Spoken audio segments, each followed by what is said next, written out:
তো তারপরে বলো দাদা, আমাদের ফ্যাট লস হচ্ছে না, অনেকদিন ধরে এক্সারসাইজ করছি, ব্যায়াম করছি। তো আমি বলবো দেখো, যতদিন না তুমি তোমার এই মুখকে কন্ট্রোল করছো, ফ্যাট লস করাটা খুবই কষ্টের। তো বিশেষ করে আমি সাজেস্ট করব যে তোমরা প্যাকেট জাতীয় খাবার, বিশেষ করে চিপস, কুরকুরে ফুরকুরে আবিজাবি এইসব যেগুলো আছে, প্যাকেট জাতীয় খাবার বাদ যাবে, ফাস্ট ফুড বাদ।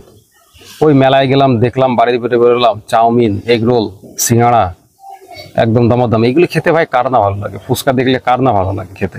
আমারও ভালো লাগে, কিন্তু ভাই এগুলো অ্যাভয়েড করতে হবে। হ্যাঁ, তুমি মাসে একদিন খাও, ঠিক আছে, সবকিছু দরকার, মানে এমনটাই না যে আমি ফ্যাট লস করবো বলে সবকিছু বাদ দিয়ে দেবো না। মানে মন, স্বাদ, জিভের, তো সবকিছু একটু মাথায় রেখে তুমি মাসে একদিন খাও, ঠিক আছে, তবু লিমিটেড। এইগুলো খাবার দাও। যাদের একটু ফ্যাট লস করবে তারা আলুটা একটু কম খাবে।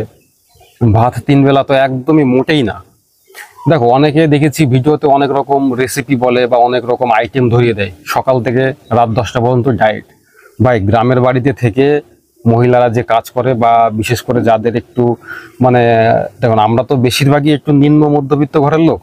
তো আমাদের যদি পার ডে যদি 200-300 টাকার একটা ডায়েট চার্ট ধরিয়ে দেওয়া হয়, তো আমি মানে আমি যেটা মনে করি যে আমিও যখন একটা সময় বেকার ছিলাম, তো তখন এই পার ডে 200, 150, 300 টাকা খরচা করা ভাই মানে একটু কষ্টই, মানে বিশেষ করে আমাদের মতো ছেলেদের। তো দেখো, এই খরচা করাটা সম্ভব হয় তখন যখন একটা কোনো ইনকাম সোর্স থাকে বা কোনো একটা কাজে ঢুকে যাও, কিন্তু তখন কি হয়, সময় থাকে না। তখন যে তুমি ফ্যাট লস করবে সেই সময়টা আর আসছে না। তো মানুষের ক্ষেত্রে তো এরকমটা হয়। তবুও আমি বলবো দেখো, কর্মক্ষেত্র হোক, বেকারত্ব হোক, তার মাঝখানে একটা সময় বের করে নিতে হবে, একটু আর্থিক দিক বের করে নিতে হবে।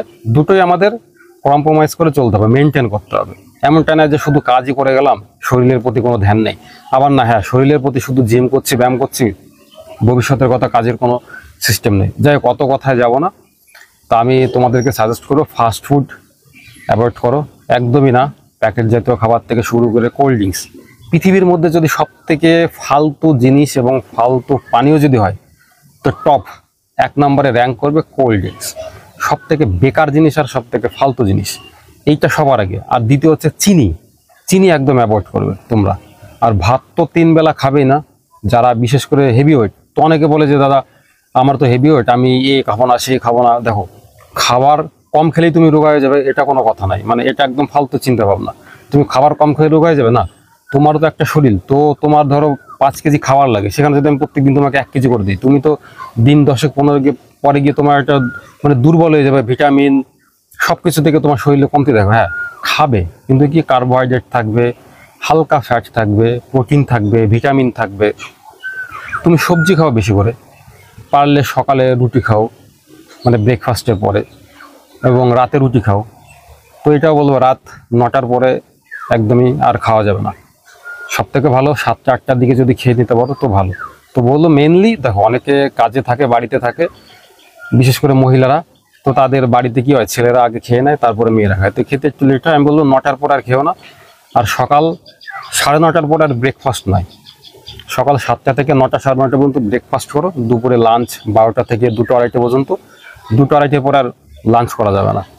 তারপর তুমি টিফিন করো 4টে-5টার দিকে, হালকা কফি খাও, দেখবে একটু এনার্জি আসবে। যদি মনে হচ্ছে যে আমার ঘুম হচ্ছে না ভালো, তো তাদেরকে বলবো তোমরা একটু কফিটা অ্যাভয়েড করবে, কারণ কফিতে ক্যাফেইন থাকে, আরও ঘুম কমিয়ে দেবে। তো তারা চা খেতে পারো।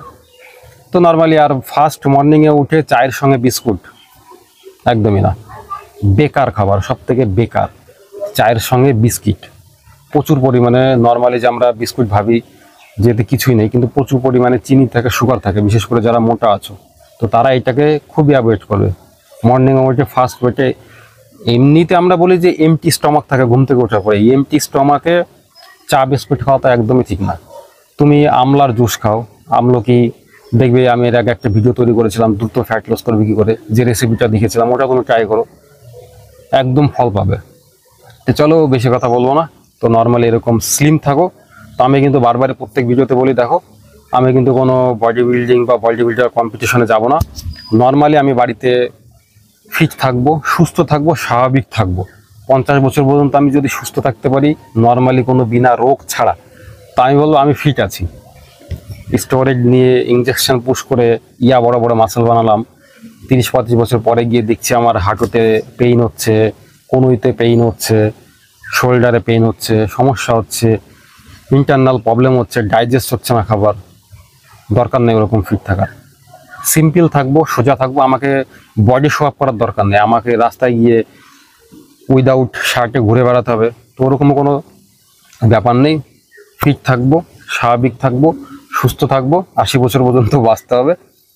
তো নর্মালি যদি 50-55 পর্যন্ত ফিট থাকতে পারি, বাকি 15-20 বছর চলে যাবে। তো চলো বন্ধুরা, আবার দেখা হবে পরবর্তী ভিডিওতে কোনো একটা টপিক নিয়ে। তো তোমাদের যদি কোনো ইনকোয়ারি থাকে যে দাদা আমাদের এই সম্পর্কে একটু বলো, বা এইটা তোমার ভিডিওটা ঠিকঠাক বুঝতে পারিনি, তো আমাকে কমেন্ট করো, আমি তোমাদেরকে বলে দেবো নেক্সট স্টেপে কীভাবে কী ব্যায়াম করবে বা কী খাবে সব কিছু। তো চলো টাটা।